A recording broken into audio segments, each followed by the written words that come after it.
Felizes os humildes de espírito, porque deles é o reino dos céus. Este é o fim do que espera estultamente, o fim daqueles que se alegram com sua sorte.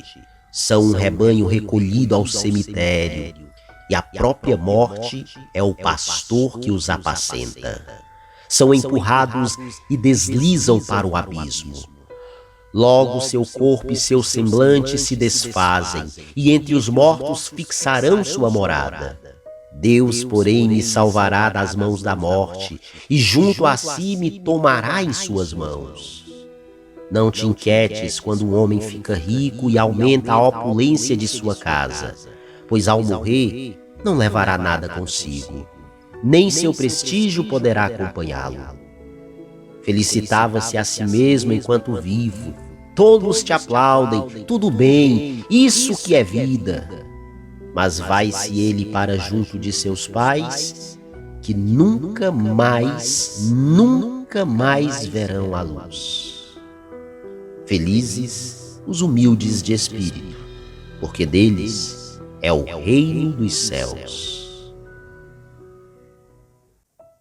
Muitas pessoas caem em desgraça por causa dos muitos bens que possuem ou que almejam alcançar de forma fácil.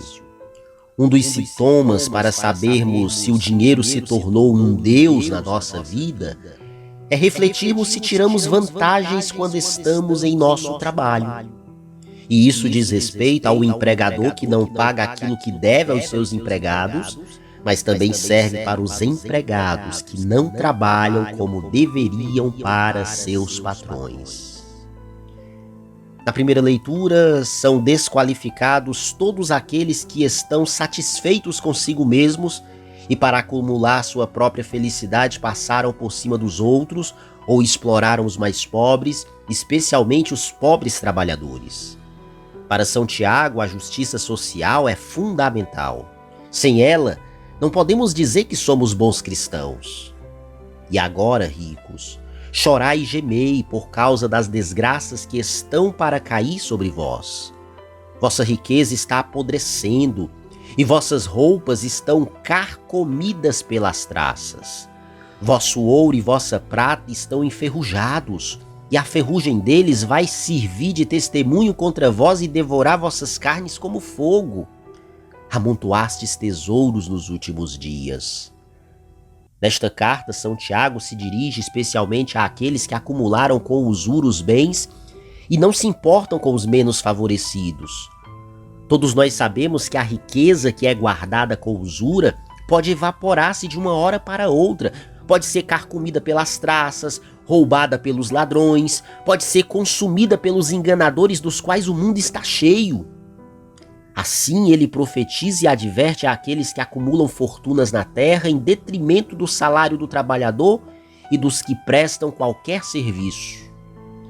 Evidentemente, não se trata dos que aumentaram seus bens lenta e justamente ao preço de seu trabalho e de sua competência, e sim dos que foram verdadeiramente exploradores e se enriqueceram às custas dos pobres e inocentes.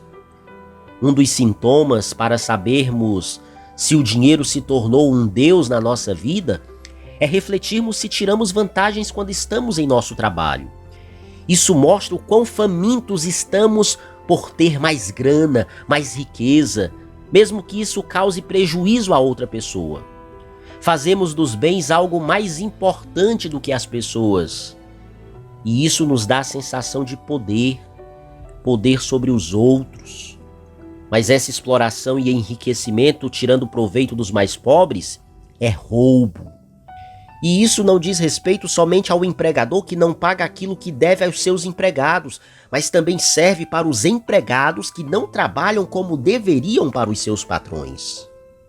Muitas pessoas caem em desgraça por causa dos muitos bens que possuem ou que almejam alcançar de forma fácil, confirmando assim as palavras de São Tiago: vosso ouro e vossa prata estão enferrujados, e a ferrugem deles vai servir de testemunho contra vós.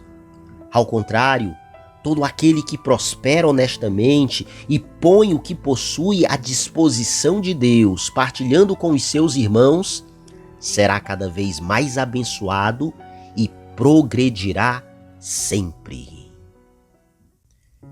Para que não induzamos a pecar e a perder a pouca fé que tem uma pessoa fraca na fé, um pequenino, é dever nosso estipar o mais possível todos os nossos hábitos e atitudes que podem ser ocasião de queda para os outros. No Evangelho de hoje, Jesus afirma que mesmo a menor das boas ações não ficará sem receber a sua recompensa. Mas se alguém escandalizar um destes pequeninos que creem, melhor seria que fosse jogado no mar com uma pedra de moinho amarrada ao pescoço. Jesus nos fala hoje acerca do escândalo. Para definir em que consiste o escândalo, podemos recorrer a esta metáfora. É uma pedra de tropeço, algo que pode machucar o pé e fazer cair. Mas em que consiste o pecado de escândalo, hein?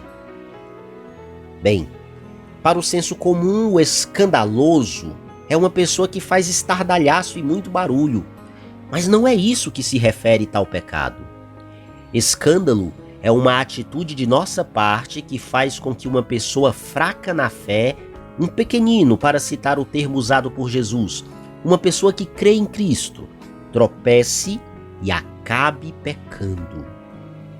É importante entender que o escândalo só existe realmente para esses pequeninos que creem. Por quê? Porque se a pessoa é um grande santo, a minha atitude não irá escandalizar ela, pois o santo é um carvalho forte. E se a pessoa é um pecador, a minha atitude também não irá escandalizar, porque ele já não tem fé. As atitudes escandalosas fazem tropeçar e cair aquelas pessoas que já têm fé, mas uma fé que não é tão robusta como a dos grandes santos e que por isso pode ser facilmente induzida ao pecado. Suponhamos que eu conte uma piada escandalosa ou algo do tipo. Uma pessoa fraca na fé vê a minha pessoa fazendo tal atitude e diz: meu Deus, o ministro da palavra, que grava reflexões em diversas redes sociais. Estou escandalizado com a Igreja Católica. Não ponho mais os meus pés lá. O escândalo é isso. São atitudes nossas que levam as pessoas a perder a fé. Jesus está chamando a atenção dos apóstolos para o fato de que eles são responsáveis por essas pessoas fracas, por esses pequeninos que creem. Ao chamar a atenção dos apóstolos para esse fato, Jesus nos faz ver que todos os fiéis já firmes na fé têm responsabilidade sobre esses pequeninos que podem fragilizar-se em sua crença em Cristo e na igreja ao verem outros cristãos portando-se de maneira indigna, maledicente, grosseira, irreverente, obscena.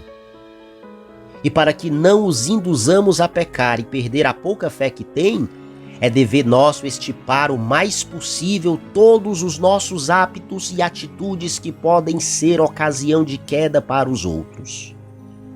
Por isso, devemos arrancar de nós todos os hábitos inadequados, por mais incrustados e arraigados que estejam.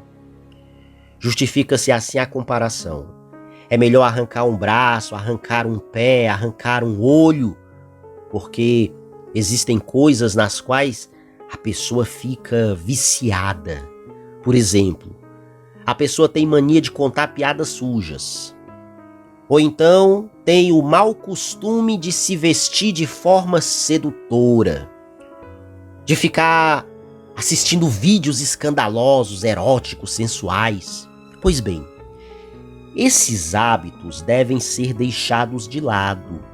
Devemos arrancar isso, por mais que seja doloroso. Jesus está dizendo aqui: pague o preço. Pague o preço, porque estamos falando de almas dos nossos irmãos que queremos a todo custo levar para o céu. Portanto, devemos ajudar na salvação das pessoas e não ser pedra de tropeço para elas, motivo de escândalo. Para isso, Tenhamos coragem, cresçamos na fé, mas estejamos sempre atentos aos pequeninos, aquelas pessoas que não são tão fortes assim e que, através das nossas atitudes inadequadas, podem ser levadas a pecar. Rompamos de vez com o pecado. Desatemos, pois, os laços que nos prendem a este ou aquele prazer, a este ou aquele apego, aos comodismos, aos afetos impuros. É melhor entrar na vida sem um dos pés do que tendo os dois e ser jogado no inferno. Que Jesus nos conceda a força necessária para, resistindo à idolatria da iniquidade, sairmos mártires da nossa luta ascética diária. Tendo o sal da graça em nossos corações, conseguiremos em Cristo e com Cristo oferecer ao Pai uma vida de entrega total, íntegra e generosa, sem escandalizar ninguém. Louvado seja o nome de nosso Senhor Jesus Cristo, para sempre seja louvado.